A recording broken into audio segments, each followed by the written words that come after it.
Hello and welcome to the dungeon. I'm your host Rob. In today's video we're going to be taking a look at how to build Raiden from the Metal Gear Solid games. Now, I have to confess that I've never played the Metal Gear Solid games, but this was a request from one of my subscribers and I wanted to try to do it justice. So I spent a bunch of time this week watching a bunch of YouTube videos as well as reading the Wikipedia article about Raiden from Metal Gear Solid. And I gotta say that if you haven't played the games, it's kind of a hot mess to try to figure it all out. Because there's stuff that happens in VR that may or may not happen exactly the way it is shown in the games. There's like alternate timelines. There's there's a bunch of other conflicting stuff. Raiden becomes a cyborg in the later games. And, that's kind of hard to convert into D&D. I mean, I guess technically you could have gone with a Warforged or something, but overall, not as easy as one might think. He's a very interesting character though. I like the idea that he's like a paramilitary type, right? And so he's not just, your generic sword guy. There's a lot of like backstory and whatnot to him as well, which I think makes for an interesting character. So it's something I've been thinking of doing for a long time now. Not Raiden specifically, but doing like, how would you make so-and-so for D&D? And for any of the older people like myself, you might remember there used to be a thing called Dragon Magazine, and they had a series called Giants in the Earth, where they would take these fictional characters, like Belit, I remember was one from the Conan Barbarian books, and they, gave stats for her. And, they did this for a lot of different characters. Also, the original first edition of Deities and Demigods had the Cthulian and Melnibonian mythos both in them, because they'd gotten licensing from Chaosium, who owned the rights to those things. But it didn't get renewed, I guess, or something for second edition, or for the second printing, sorry. So I remember my copy of Deities and Demigods did not have that, and my friends did. So that was kind of annoying. However, when I was in California, I was at a flea market once, and I saw somebody had Deities and Demigods. So I flipped through it, and sure enough, it was the first printing. And so nowadays, I do have it. It's probably on this bookshelf somewhere. There it is. Deities and Demigods. And it says Chrissy's book, because I'm assuming Chrissy's the one who sold it to me at the flea market. So, yeah. Thank you, Chrissy. But back on to the actual subject at hand. This was a series I've been thinking about doing for a while, and so when someone requested it, I was like, yeah, that sounds like fun actually. Sounds like a challenge. So obviously there's going to be spoilers in this video. Also, as I said, I've never played the games, so I will probably get some things wrong, and I will probably miss some things, so I beg some leniency. Also, I wanted a character that was going to be true to what I'd seen and read, and all the videos I watched, but also was going to be playable. And so, yeah, if you wanted to get every single aspect of the character, I'm sure you could add in like some artificer levels in order to try to recreate a bunch of the military gear, like walkie-talkies or whatever, right? I'm sure that you could add in a bunch of levels of fighter to get some battle master maneuvers, and then also take the levels of other things. But I also, like I said, wanted a character that was going to be playable and that would be functional.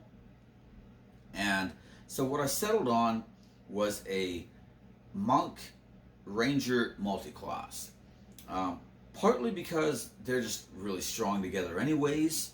Both are very dex-based, and both benefit from having a good wisdom.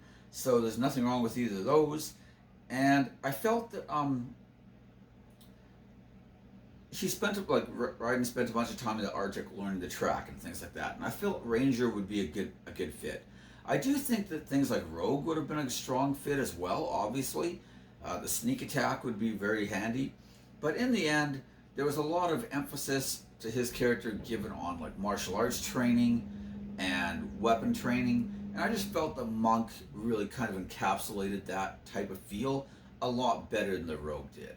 So if one wants to add in some rogue levels instead of monk or ranger, whichever one. I think that that's perfectly fine too. But I decided to go with the monk ranger combination instead. And specifically, I went with the Kensei, and I went with the Gloom Stalker. Although I think Hunter remains a very, very strong contender. But in the end, I went with Gloom Stalker mostly because they get dark vision. And that was one thing I noticed is that, all these paramilitary types always have, dark vision goggles or whatever. And Raiden was no exception. In fact, I think he just has dark vision naturally once he became a cyborg. So I felt that was kind of a nice addition. The fact that you get Disguise Self as a spell at level 3, doesn't hurt either. There is a lot of infiltration stuff. There was another character who was mentioned constantly in all this stuff, which was called Solid Snake, and apparently he's the protagonist of Metal Gear Solid 1. So there were a lot of comparisons between the two, and Solid Snake definitely seemed to be more the stealthy rogue assassin or scout type of character, whereas Raiden was more of the Blade Master type, although they did seem very similar in a lot of ways, which is why I say that you could probably build it either way. As for background and all that kind of stuff, he was a child soldier, so I felt that soldier background would be a good fit. And soldier background for any martial character isn't necessarily a bad choice. I'm not saying that it's always the best. I had considered things like street urchin or criminal as well to try to get some of those more rogue type of skills covered. But in the end, child soldier just seemed like the best fit. And it seemed the most true to the character.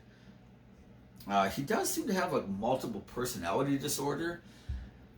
So as far as alignment, there's definitely a lot of lone wolf type vibes from the character. So I felt that chaotic might be a good fit. Although I think one could go along the neutral axis as well. But I kind of settled on a chaotic neutral. I definitely didn't feel that he was evil, except for in his evil persona, right? Because he has multiple personalities. But naturally, he's not necessarily an evil character. But I also didn't necessarily think he was good. He is, a mercenary who assassinates people and whatnot. But, chaotic good, chaotic neutral, maybe neutral with good tendencies, whatever. I thought something along those lines would be a pretty good fit. He does display some lightning powers from time to time. And again, this is one where I thought, maybe I could incorporate a few levels of Storm Sorcerer or something. But in the end, it was just bringing even more stats. You're going to need some dex, you're going to need some wisdom, and because you're probably going to be spending a lot of times on the front line, you're going to want some con. And if you start having to add in charisma from a sorcerer, or you're bringing in intelligence from an artificer, or intelligence, I might be wrong on that, I don't remember suddenly. Whatever, it's starting to get really, really watered down on your actual main stats. And I just thought that was best to be avoided in general. Also, we're only probably going to take 4 levels of Ranger is what I felt, because the extra attack of the Monk and the Ranger don't stack. And I feel in general, Ranger especially has a lot of really good abilities at lower levels, and I felt the Monk had a lot more to offer as we leveled up. So that's not always the case, but in this particular mix, if you're looking at the Ranger 6 through 10 or 11 compared to the Monk 6 through 10 or 11, I just felt the Monk was bringing a lot more. So I decided to use that as the more dominant class. I went with Kensei because Raiden is a Blade Master more than anything else, and is just an absolute wizard with knives and swords in general. And so traditionally the Kensei were sword saints, is what Kensei actually meant. And I figured that was a good mix. But they also get to add a lot of things like longbows and stuff like that as monk weapons. And, he does seem to do a lot of sneaky assassination type stuff and shooting people while, hiding from cover, might as well be using a monk weapon for that. Let's treat that longbow or whatever as a monk weapon and boom, get that extra bonus damage. So the actual lightning powers I thought were probably one that I would probably just explain as a lot of the, like the monk and the ranger type abilities, right? And then just kind of reskin them along those lines. So, maybe you throw on a hunter's mark on your target, but it appears to you as like this, like, electric type glow that like outlines a target and allows you to do more damage to it or whatever, right? He has the ability at one point in the series to detect spirits, but that's the kind of thing people do in Dungeons and Dragons all the time, so I didn't think that was really a big deal. There was also a lot of mention of something called CQC, which was Close Quarters Combat, which was a martial arts style. Now, mostly this was in connection to Snake, but I think Raiden also knows it, but probably just wasn't as good at it as far as I can tell. I don't know. Either way, I thought it was worth mentioning though, because a lot of like real world military units have their own like martial arts fighting styles, right? Like the Marines has one. Like Sambo was from the USSR. That was their like special units. The Mossad has their own, right? And usually it's just a combination of a bunch of different moves or practices from different actual martial arts, just combined all into one to make their own effective fighting style. And it usually incorporates things like guns and whatnot, because it's a military unit, right? But it'll cover things like knives and unarmed combat as well, right? And so there was a lot of mention of that. So I figured, that kind of fits the monk as well, right? So anyways, as far as like the actual, like, what are we getting from each class? Like I said, you could go with 3 levels of ranger just to grab the archetype, but because I kind of want to have max dex and at least a decent con and a decent wisdom, I think I'd probably go 4 levels for the extra ability score increase. The only thing we'd really be giving up would be the level 17 Kensei ability called Unerring Accuracy. At 17th level, your mastery of weapons grants you extraordinary accuracy. If you miss with an attack roll using a monk weapon on your turn, you can re-roll it. You can use this feature only once on each of your turns. Now, that is a pretty decent ability, so if one wanted to only go with 3 levels of ranger and grab that, I completely understand. But if you want to have the extra ability score increase or a feat, then, I think taking a 4th level of ranger instead of 3 is also fine, right? As far as like race, obviously I'd probably go with variant human because Raiden's human. But if you wanted to get a little creative, whatever. But variant human works out quite well. And we'll talk a bit more about like some different feat choices towards the end of the video. But I would definitely look to maximize my dexterity first and foremost. So starting with an extra feat can be very, very handy. As far as which class I would go into first, I think there's strong arguments to be made for either one. Going as Ranger is going to give you that 10 hit points at level 1 instead of only 8. And, an extra couple of hit points is nothing to sneeze at. It's also going to give us a fighting style at level 2, and we'll start getting some spells, which is pretty nice. On the other hand, going Monk first will help us to get extra attack as quick as possible. And that's not a bad call either, right? It'll also give us things like the, all the different key abilities. We get things like the unarmored strike, where, if we make an attack with a monk weapon, we can use our bonus action to make an unarmed strike. So the monk's going to give us more attacks much quicker. And, that's worth considering. I think some of the real strengths of this build are that you're going to have a character that is very, very adaptable in combat. You can use a bow or whatever other ranged Kensei weapons you want to choose. You can use 2 weapons of fighting. You can use 1 weapon and then use a lot of unarmed strikes. You have a lot of flexibility there. You've got some low-level spells from your ranger. As far as the weakness, there's really only one, but it is pretty big, which is that you have a lot of things competing for your bonus action. Hunter's Mark is phenomenal on a monk because you can spend a key point and make 2 unarmed strikes as a bonus action, plus make your actual 2 attacks a round, and that's all available at pretty low levels. I mean, you can be making 4 attacks a round and then just adding that d6 4 times on one target, you know? That's a lot of damage. Problem is that casting and moving your Hunter's Mark is a bonus action, which is going to be competing with those unarmed attacks that you could be making. And if you decide to go with 2 weapon fighting, because you'll have the fighting style as a ranger, why not, right? Then you've got the same problem, because again, you're going to be having that offhand attack competing for your bonus action. I had thought originally about maybe adding a couple levels of fighter just for, action surge, but the problem is that you still only have the 1 bonus action even with your action surge.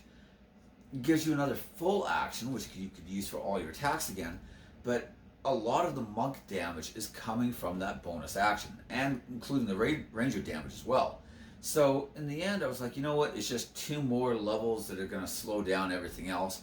If somebody really wanted to do it, again, I think that would work fine, but if you were going to add a 3rd class, I'd probably go with Rogue instead, and I might be tempted in that case to go with Hunter Ranger instead of Gloom Stalker Ranger, just because you can do things like spend a key point and take dodge as a bonus action. Monks can do that, and then if somebody's attacking you and they miss, if they happen to be giant, you use your Giant Slayer ability to then make a reaction attack and add some sneak attack dice in. That's pretty solid. But if you're not going to go with Rogue, you might as well go with Gloom Stalker, which, although it's not a lot stronger than Hunter, I think it is slightly stronger. Also, you get Disguise Self as a spell at level 3, and it's better than not getting Disguise Self for free, basically. So why not? So as far as your actual Kensei abilities, you're going to get your Kensei weapons are at level 3, so you get to add a melee weapon and a ranged weapon. It can be any simple or martial weapon that lacks the heavy and special properties. So, no pole arms, no great weapons, but, that's alright. Longbow is also a valid choice. You gain proficiency with these weapons if you don't already have it. Weapons of the chosen types are monk weapons for you, which is nice because that means that as you scale, or they're going to scale, as you level. Many of the tradition's features work only with your Kensei weapons. When you reach level 6, 11, and 17 in the class, you may choose another type of weapon, either melee or ranged, to be a Kensei weapon for you, following the criteria above. You're also going to get the Agile Parry, so if you make an unarmed strike as part of the attack action. No, that's not as a bonus action attack. That's as part of your attack action. And you are holding a Kensei weapon. You can use it to defend yourself if it is a melee weapon. Now, at low levels, you're probably just going to do more damage with your actual weapon.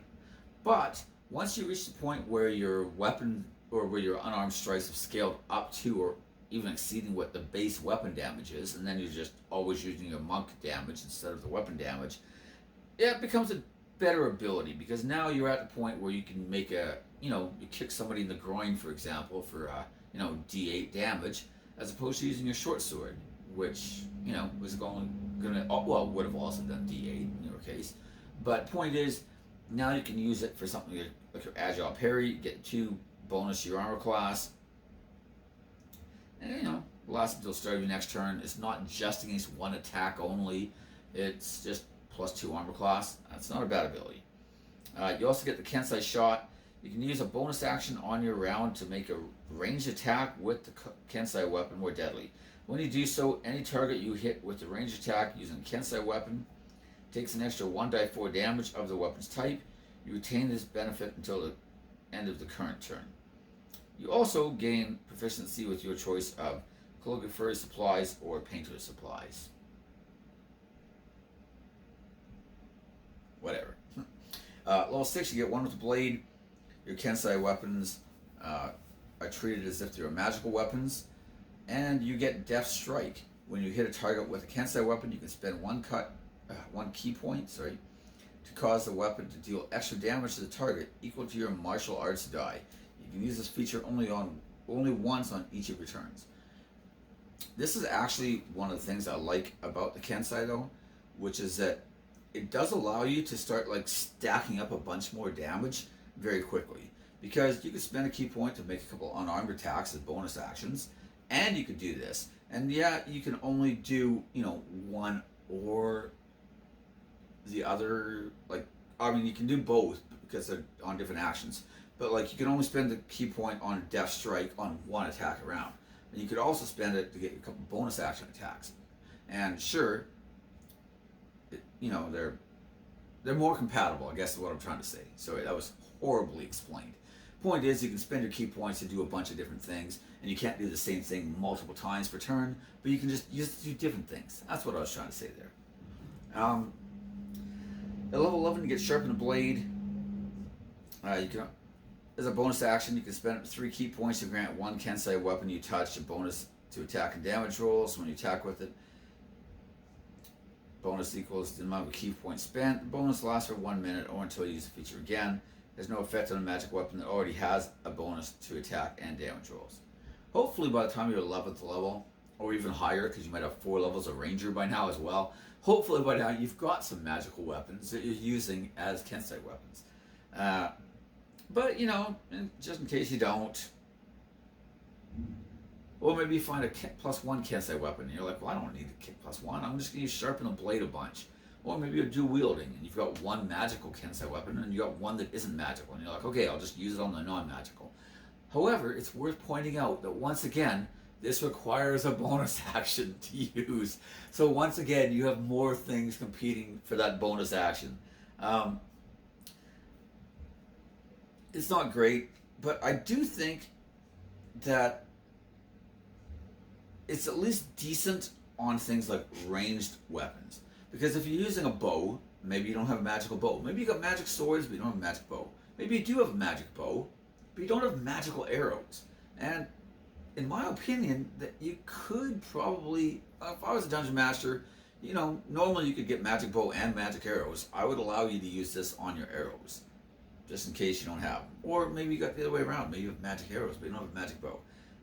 And then it becomes a little more useful, because now you're able to apply it to something that, you've got a few more options at least, right? And it is, if you had a longbow, for example, and that's one of your Kensei weapons, then, now you can add some more damage to that.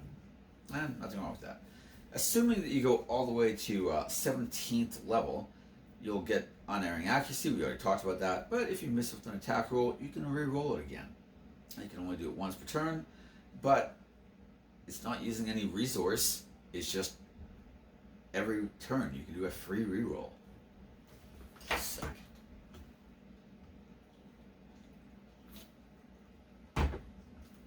Yes, I drink a lot of energy drinks, as I'm sure you've noticed by now. So, what is Ranger giving us? I could have sworn that I had... Oh, I do have something in that page. Good. Alright, so Gloom Stalker.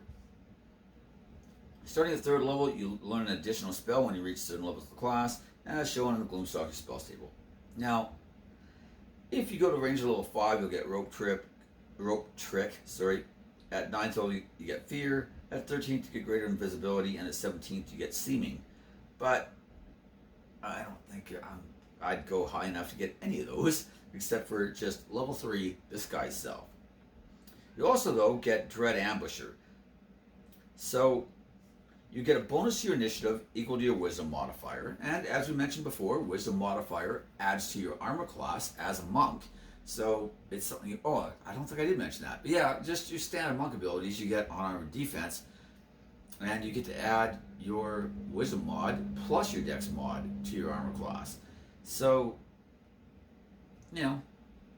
pump that Dex up and get a decent Wisdom score as well. So you're going to get to add your Wisdom to your initiative roll. At the start of your first turn of each combat, your walking speed increases by 10 feet, which lasts until the end of that turn. If you take the attack action on that turn, you may make one additional weapon attack as part of that action. not a bonus action, which is very nice. If that attack hits, the target takes an additional 1d8 damage of the weapon's damage type. Personally, this is one of the best reasons to go Gloom Stalker. Not only, like, even if you just got to add some extra damage to a hit, you'd be like, okay, that's pretty equivalent to what the hunter gets. But not only do you get to do that, you get to make an extra attack, which then gets that extra d8 damage.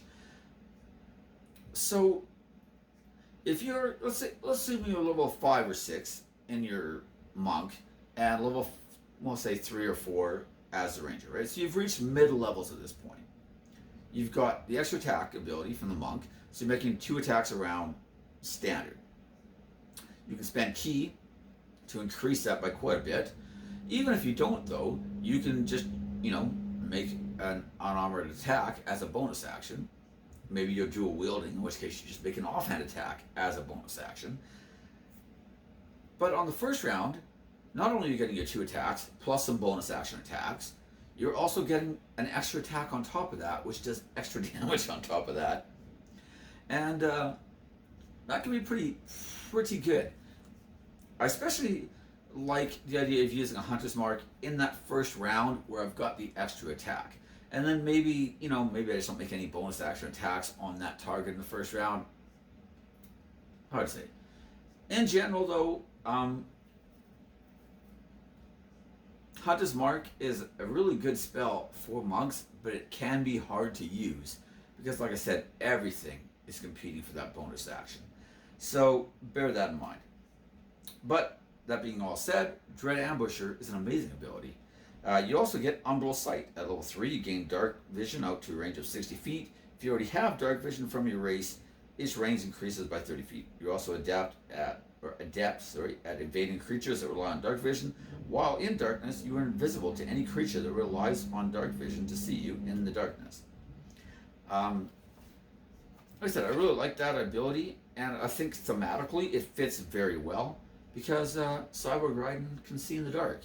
And even before that, a lot of these military types use dark vision goggles and stuff, which he uses early on in some of the videos, it appears.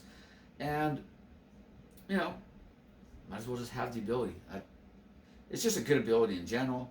It's really nice if you're fighting in, like, the Underdark or other things that don't necessarily use torches. Like, a lot of intelligent races do, but a lot don't, Fighting a bunch of Drow elves or whatever, they don't normally bother with torches.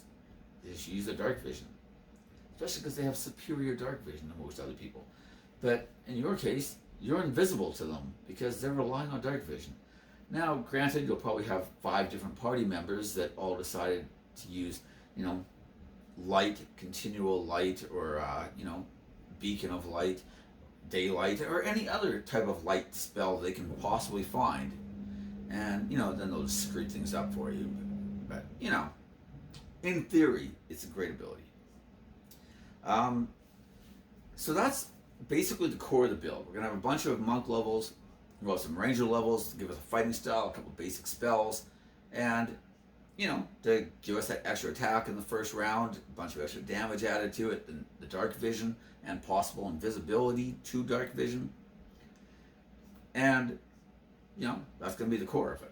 We'll take different weapons. In the case of Raiden, he uses swords a lot, and he's referred to many times as like an absolute wizard with swords.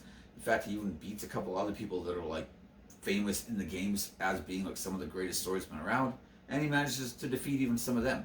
So I think that, going with like short swords or long swords, either way makes a lot of sense. If you want to be like 2-weapon fighting a lot, then probably go with a pair of short swords. But if you want to just use a long sword and make that one of your Kensei weapons, you can do that. And, nothing wrong with that either. And then use a lot of unarmed attacks. And that's one of the things that I thought was kind of interesting, is that looking at a lot of the videos, he does do, especially some of them, there's a lot of like elbow strikes and knee strikes and things like that. And that's one of the reasons I felt Monk would be such a good fit here. As far as feats, obviously, I always talk about alert on these type of characters, You're going to get the wisdom bonus added to your initiative, so alert might not be as important. Or you might just decide, like, screw it, I'm going all in. I'm going to have my 20 dex, I'm going to have like 16 wisdom, I'm going to have the alert feat, I'm going to have a plus 13 to my initiative, guys. Just boom, fast as lightning. And nothing wrong with that.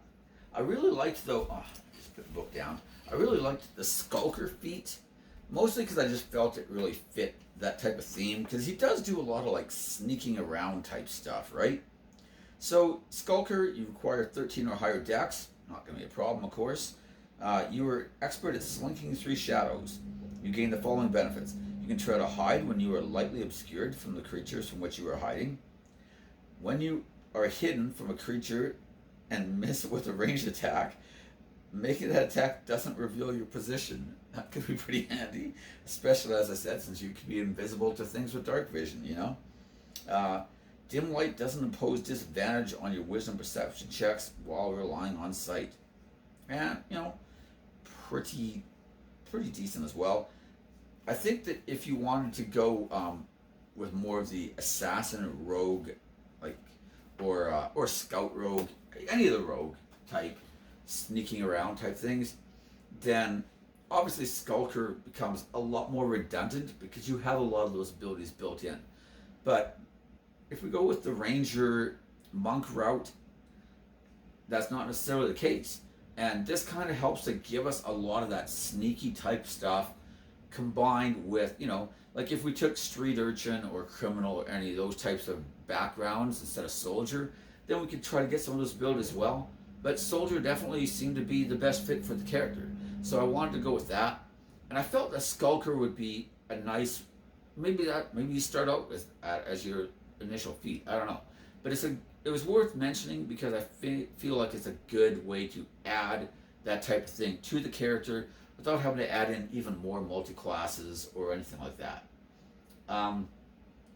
So those are most of my thoughts on it. I think we're probably going to wrap things up here. But in general, the Monk Ranger multi-class very, very well together. Like I said, there is an issue with bonus actions. That's just life. But it also means that you have a lot of strategic options, and that's not necessarily a bad thing either.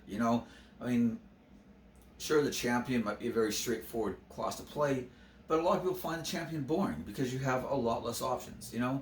Battle Master is a little more intricate, but it also becomes more complicated.